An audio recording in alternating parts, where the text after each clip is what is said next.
అందరికీ నమస్కారం. ఈరోజు పేరు నాని మాజీ మంత్రి మరి ఆయన మాట్లాడుతూ ఒక అభ్యంతరమైన వ్యాఖ్యలు చేయడం ఇక్కడ వివాదాస్పదంగా మారింది. ఎందుకంటే ఇవాళ చంద్రబాబు నాయుడు గారు, లోకేష్ గారు, పవన్ కళ్యాణ్ గారు తిరిగే హెలికాప్టర్లు కానీ విమానాలు కానీ కూలిపోతే బాగుండు అనే విధంగా మాట్లాడడం, వాళ్ళ కుట్రకి వాళ్ళ మనసులో ఉన్న కుట్రని బయటికి తీసే విధంగా ఉందని కూడా నేను తెలియజేస్తూ ఉన్నా. ఎందుకంటే ఎప్పుడైతే రాజశేఖర రెడ్డి గారు మరణం హెలికాప్టర్లు కూలిపోయిన దగ్గర నుంచి వీళ్ళ సైకో మనస్తత్వాలు ఎవరైనా అలాగే జరగాలనే ఆలోచనతో వీళ్ళు మాట్లాడే విధానం నేను తీవ్రంగా అభ్యంతరం వ్యక్తం చేస్తూ ఉన్నా. అన్నెసరిగా ప్రెస్ మీట్లు పెట్టడం, ఇవాళ రాష్ట్రంలో ఏ విలేజ్లన్నీ కూడా ఎక్కడా కూడా గత 5 సంవత్సరాల్లో ఎక్కడ కూడా కనీసం రోడ్లు కానీ ట్రైన్లు కానీ అయిన పరిస్థితిలో ఇవాళ పవన్ కళ్యాణ్ ఎక్కడో ఉన్న పార్వతీపురం దగ్గర నుంచి ఇలాగ చిత్తూరు దగ్గర నుంచి అన్ని ప్రాంతాలను పర్యటిస్తూ అన్ని ప్రాంతాలు అభివృద్ధి చేసుకొని మరి ఆయన చేసే పనిని కూడా మనం అర్థం చేసుకోవాలి అసలు అవసరం ఉంది. ఈయన మాట్లాడుతూ ఉంటాడు, మీరు హెలికాప్టర్ ఎవరు కట్టారో అని. అది కూడా రైట్ ఇన్ఫర్మేషన్లో అడుగు, నువ్వు కూడా గవర్నమెంట్ని అడుగు.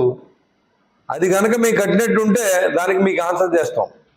లేదు మేము ఎలా ఇచ్చామో నీకు చెప్పవలసిన అవసరం లేదు. ఎందుకంటే అది ఎన్ని లక్షలకు పెట్టామో లేకపోతే ఊరికనే ఇచ్చారా లేకపోతే ఏంటనేది నీకు చెప్పవలసిన అవసరం లేదు.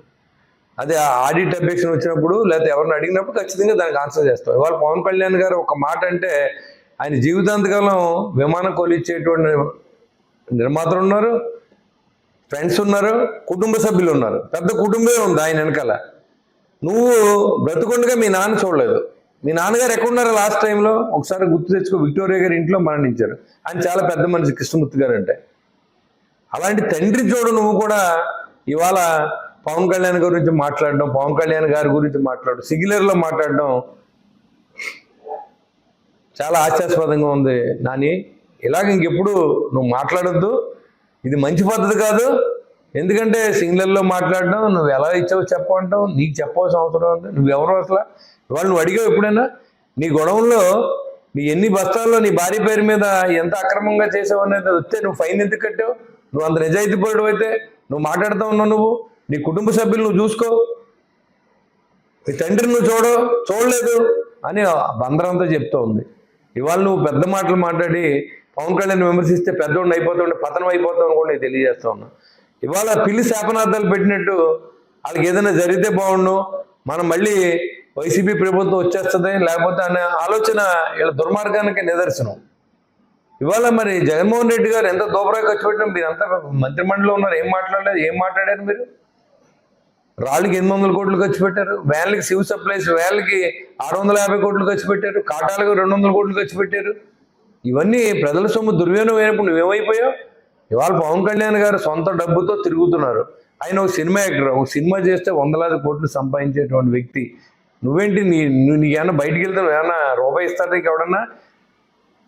నువ్వు ఎలా సంపాదించావు చెప్పు. నువ్వు నీకు ఎక్కడి నుంచి వచ్చి నీ గొడవలు ఇవన్నీ ఎక్కడి నుంచి వచ్చి చెప్పు. నీ దగ్గర ఆధారాలు ఏమున్నాయి చెప్పు. నువ్వు ఇవాళ పవన్ కళ్యాణ్ అడుగుతున్నావు. నువ్వు పవన్ కళ్యాణ్ ఎవరిస్తారంట? వాళ్ళ అన్నగారు ఒక మాట చెప్తే విమానం కొనిచ్చేటువంటి పరిస్థితి ఇవాళ. అది తెలుసా నీకు? ఎవరి గురించి మాట్లాడుతున్నావు నువ్వు? జాగ్రత్తగా మాట్లాడు. నీకైతే ఎవరెవరేమో, అందుకే నువ్వు ఆ స్కార్పియోలు లేకపోతే దాంట్లో తిరిగి ఉండొచ్చు. ఆయనకి విసులుబాటు ఉందా, ఆయన తిరుగుతూ ఉన్నాడు. నీకేంటి బాధ? సరే ఎవరైనా ఇచ్చారని చెప్పమని పోనీ. నువ్వు అన్నావు కదా ఏ కంపెనీ వాళ్ళు ఇచ్చారని అడుగుతున్నావు, నువ్వు చెప్పు. పలానా వాళ్ళు ఇచ్చారని చెప్పి నీకు చెప్పవలసిన అవసరం ఏంటి? అది ఎవరన్నా ఆడిటో గవర్నమెంటో అడిగితే దానికి ఖచ్చితంగా ఆన్సర్ చేస్తాం. ఈ డబ్బులు ఎక్కడి నుంచి వచ్చినట్టు ఖచ్చితంగా పార్టీ సమాధానం చెప్తుంది. మీ పార్టీలాగా పైచాతాను పొందేటువంటి పైచాచికంగా ఆనందం మీకు ఇలాంటి ఆలోచనలు రావడం, ఎదరోని తిట్టడం, ఆనందించడం, మీ నాయకుడి దగ్గర నుంచి మీ పక్కన ఉన్న కొడాల నాని దగ్గర నుంచి మీ దగ్గర నుంచి ఇవన్నీ కూడా మీరు మాట్లాడుతూ ఉన్నారు. ఇవాళ కోనసీమ గురించి మాట్లాడితే భౌత వైద్యుడిగా మాట్లాడుతున్నావు, వాళ్ళు ఎలా మాట్లాడుతున్నావు? ఒక ఆంధ్రాలో పుట్టిన వ్యక్తి నువ్వు. ఆంధ్ర రాష్ట్రం ఒక పక్కన ఇలా జరిగింది సామెతగా చెప్తే దాన్ని నువ్వే మాట్లాడుతున్నావు అంటే మీరే ఎక్కేస్తున్నారు కదా. ఇటు తెలంగాణ వాళ్ళు మీరు ఎడవలేక తెలంగాణ వాళ్ళకి ఎక్కేసి పవన్ కళ్యాణ్ తిట్టిస్తూ ఉన్నారు. అంతేనా మీరు చేసేది? వాళ్ళ రాష్ట్రం నష్టపోయింది. రాష్ట్రం విడిపోతే, ఉమ్మడి రాష్ట్రంగా ఉన్న ఆంధ్ర రాష్ట్రం విడిపోతే దానివల్ల నష్టపోయింది ఎవరు? ఆంధ్ర రాష్ట్ర ప్రజలు నష్టపోయారు. ఏ రోజైనా మీరు మాట్లాడారా? ఏ రోజైనా నువ్వు కానీ మీ నాయకుడు కానీ మాట్లాడారా? 40,000 కోట్లు ఉమ్మడి ఆస్తులు ఉన్నాయి, మీరు ఏమైనా మాట్లాడారా దాని గురించి? మాట్లాడలేదే. ఇవాళ ఇది ఎందుకు మాట్లాడుతాను మీరు?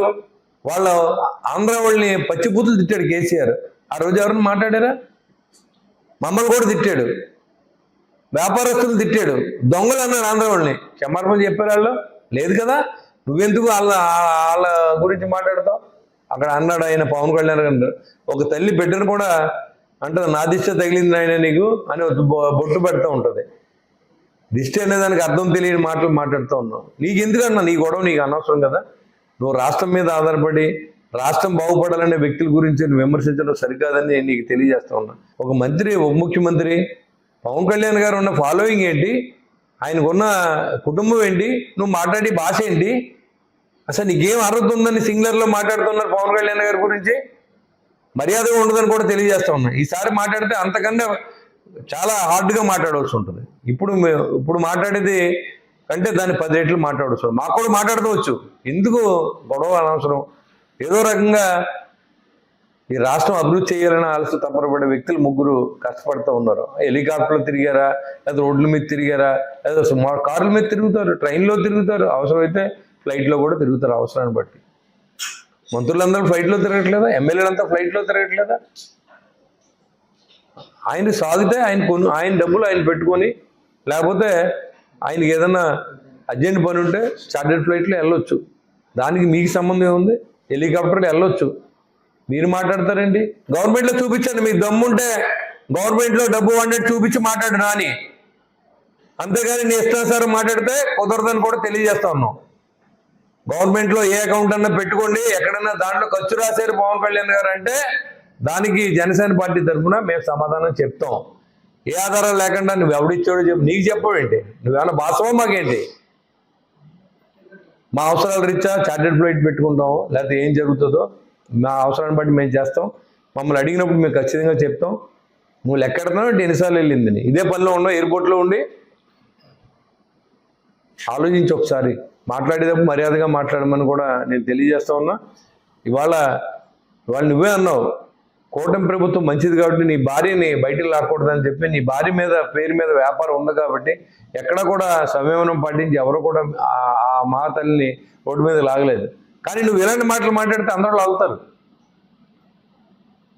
నువ్వు నిజాయితీ పరుడిలాగా, అందరూ దొంగల్లాగా, మీ నాయకుడు గజ దొంగ చెప్పాలంటే ఈ రాష్ట్రాన్ని దోచి వదిలేశారు. రాష్ట్రం ఏ పరిస్థితిలో ఉంది? వాళ్ళ యువతకు ఏం చేశారు మీరు? వాళ్ళు డిఎస్సి ఉద్యోగాలు ఇచ్చి మరి 16,500 మందికి ఉద్యోగాలు ఇచ్చిన ఘనత చంద్రబాబు నాయుడు గారి ప్రభుత్వం ఉంది. అంతేకాకుండా నిరంతరం పోలవరం ప్రాజెక్ట్ అవ్వాలి, టూరిజం అభివృద్ధి చేయాలి, ఎంప్లాయ్మెంట్ ఇవ్వాలి, కంపెనీలు రావాలి అని మేమంటే కంపెనీలు పంపేసిన ప్రభుత్వం మీది. వాళ్ళు గల్లా జయదేవ్ గారు కంపెనీ ఎక్కడ పెట్టాడు? 10,000 కోట్లతో తెలంగాణలో పెట్టాడు. అక్కడ యువత ఉద్యోగాలు వచ్చినాయి. ఎక్కడి నుంచి ఎందుకు వెళ్ళిపోయారు వాళ్ళు? కియా కంపెనీ కూడా పంపించేయాలని చూసిన పరిస్థితి మీది. మీరు రాష్ట్రం గురించి మాట్లాడుతూ ఉంటే ఆశాస్పదంగా ఉంది.